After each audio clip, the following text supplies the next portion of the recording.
Hi, welcome back to Paradise, Louisiana.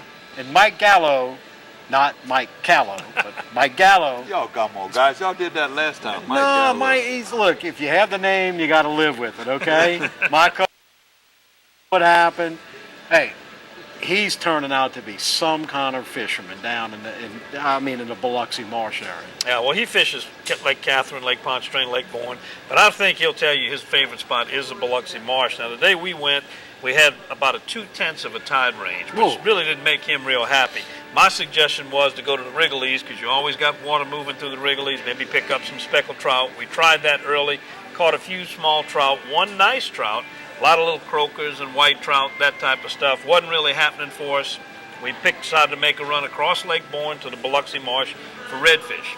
Now, basically, when Mike will tell you, when it gets down to 2/10 of a tide, you got to kind of go back to basics. Yeah, you might be able to catch them on the top dogs and the spinners and the spoons and that type of thing, but nothing beats popping cork and a live shrimp when times get tough. Dead, brother. And we ended up finding some in some of those ponds. It's a maze back there, beautiful area on the northern end of the Biloxi Marsh.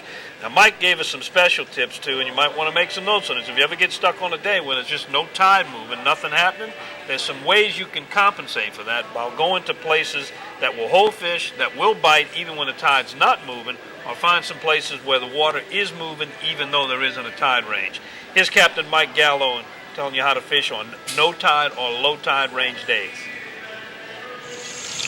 Well, I like to fish confined areas where the water is concentrated into a smaller area. It'll gain velocity, and that velocity will force the bait along, and then it makes a setup where the predators can intercept the prey, like Wrigley's Pass, Unknown Pass, some of those large passes like that, like we fished this morning.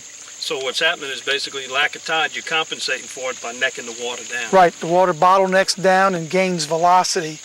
And I was told, or I learned, that when your water is moving over 3/10 of a mile an hour, the bait fish cannot continually swim against it, and they get swept along, which sets up ambush points for the predators.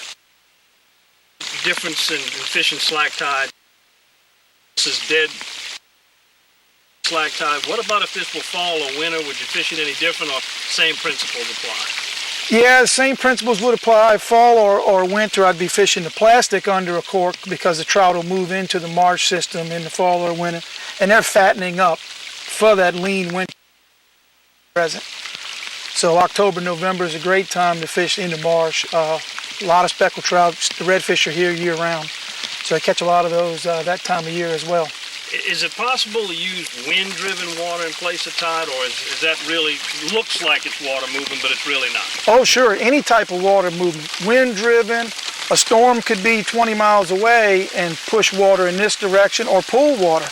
Any type of water movement will help us out. Maybe even rain. On that, let's go.